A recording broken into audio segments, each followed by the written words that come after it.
जय मसीह की दोस्तों, प्रेज द लॉर्ड। कैसे हैं आप लोग? आशा करता हूं कि आप लोग कुशल से होंगे। मैं भी कुशल से हूं, प्रभु की दया और कृपा से। दोस्तों, अब तक 2 महायुद्ध लड़ी जा चुकी है। पहला 1914 से 1918 तक और दूसरा 1939 से 1945 तक।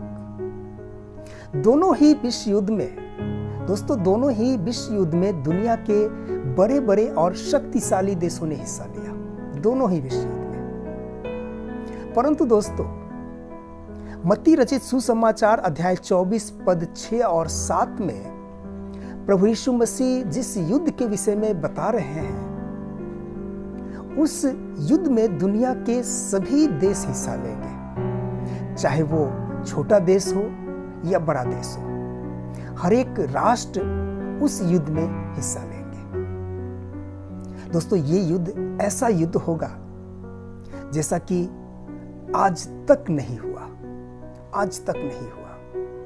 करोड़ों लोग मारे जाएंगे और ऐसे ऐसे हथियारों का उपयोग किया जाएगा कि लोग सर कर मरेंगे। चारों ओर हाहाकार मच जाएगा और कई देशों का तो नामो निशान मिट जाएगा। मेरे प्रिय भाइयों और बहनों, जिस महायुद्ध के विषय में प्रभु यीशु मसीह मत्ती अध्याय 24 पद 6 और 7 में बता रहे हैं, उसी महायुद्ध की तैयारी के विषय में भविष्यवक्ता योएल कुछ इस प्रकार से कहते हैं। ध्यान से सुनिएगा दोस्तों कि भविष्यवक्ता योएल क्या कहते हैं। योएल अध्याय 3 पद 9 और 10। अपने हल की फाल को पीट कर तलवार और हंसिया को पीट कर भाले बनाओ।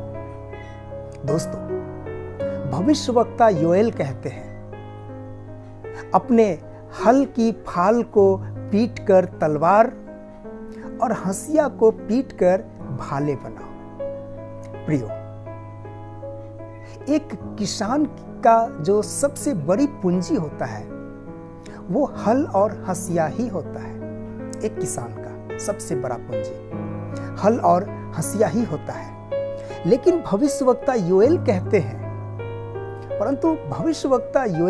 हैं, अपने हल की फाल को पीट कर तलवार और हंसिया को पीट कर भाले बनाओ।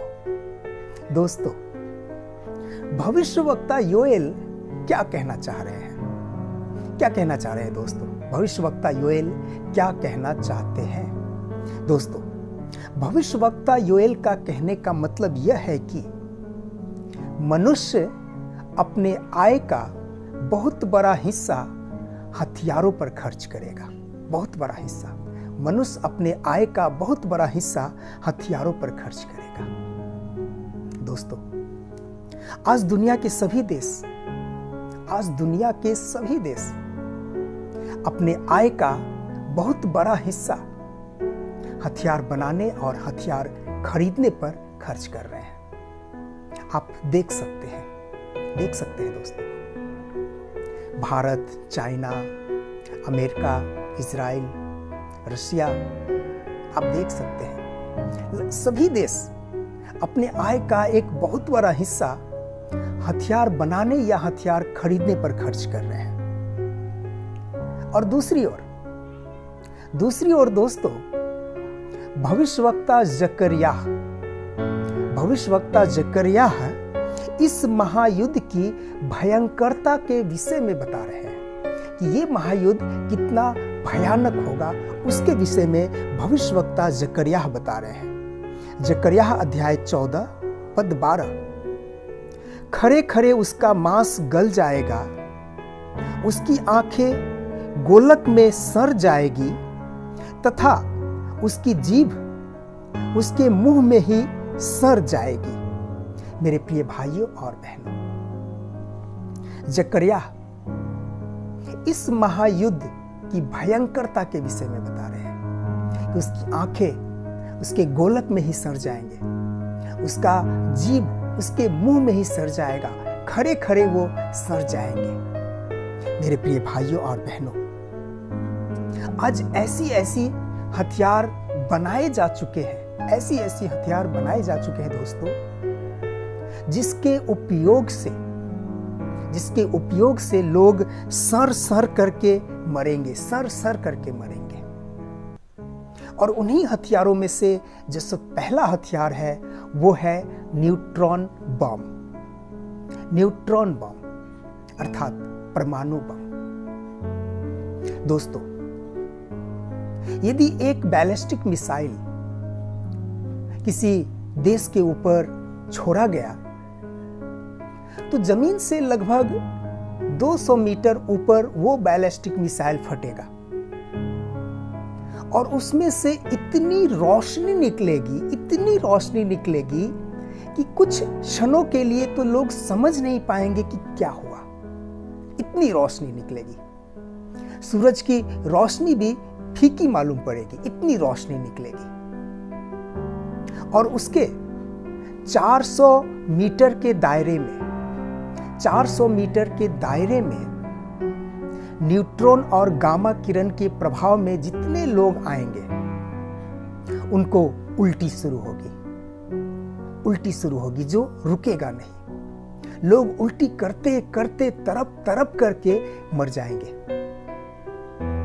और उसी के 2000 मीटर के दायरे में जितने लोग प्रभावित होंगे उनके दिमाग के कोशिका टूटने लगेंगे, हड्डी के भीतर का जो गुदा है वो सड़ने लगेगा और शरीर के भीतरी अंगों से लहू बहना शुरू होगा और इस प्रकार से वो तरप करके मरेंगे।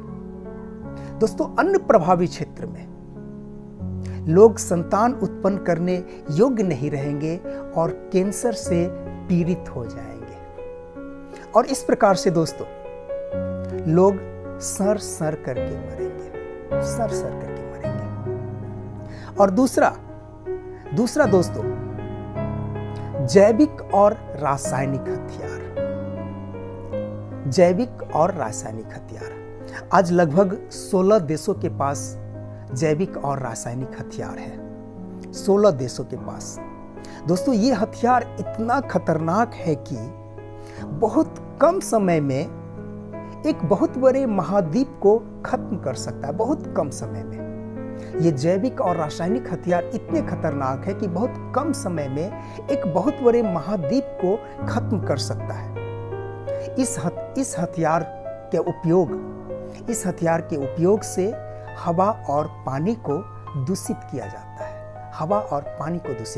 है। दोस्तों, और जब मनुष्य उस हवा और उस पानी के संपर्क में आते हैं तो वो सर सर करके मरेंगे। दोस्तों,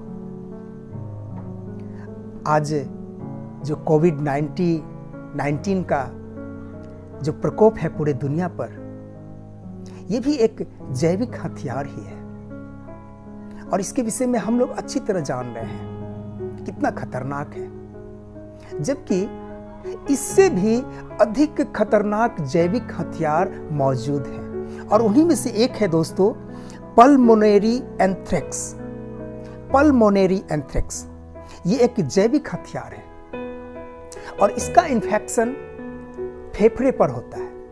ये हवा को दूषित करता है और जब हम उस हवा के संपर्क में आते हैं तो हमारा फेफड़ा इन्फेक्ट होता है उससे और तब तक पता नहीं चलता जब तक कि तेज बुखार ना आ जाए।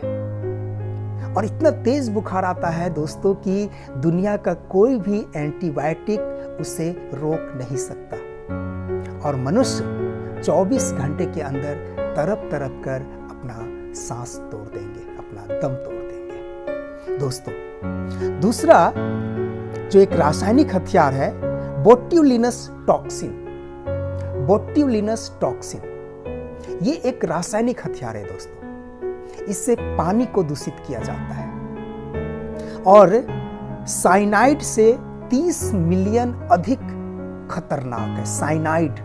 साइनाइड एक जहर है जो सबसे खतरनाक जहर माना जाता है, लेकिन साइनाइड से भी 30 मिलियन अधिक खतरनाक ये जहर है। यदि इस जहर को किसी नदी या तालाब में डाल दिया जाए किसी नदी या तालाब को दूषित कर दिया जाए तो आसपास के लोग जितने भी हैं जिसके घर में पानी आते हैं, चाहे वो ट्यूबवेल से आए पानी या सप्लाई से आए, उससे वो प्रभावित हो जाएगा और लोग उस पानी को जब पिएंगे, उपयोग करेंगे, तो जैसा कि जकरिया ने कहा कि सर सर करके मरेंगे, निश्चय ही लोग सर सर करके मरेंगे। दोस्तों, इतने खतरनाक है ये बोट्यूलिनस टॉक्सिन। मेरे प्रिय भाइयों और बहनों, अंत का समय निकट है। प्रभु के वचन की एक एक बातों का पूरा होना निश्चित है, एक एक बातों का। प्रभु यीशु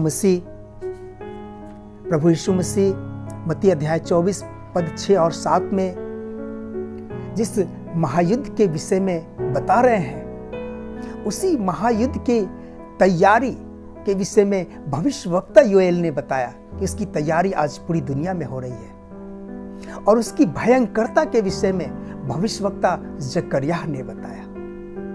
मेरे प्रिय भाइयों और बहनों, हिम्मत न हारे, इसका होना निश्चित है। अंत का समय निश्चित है और इसका होना निश्चित है।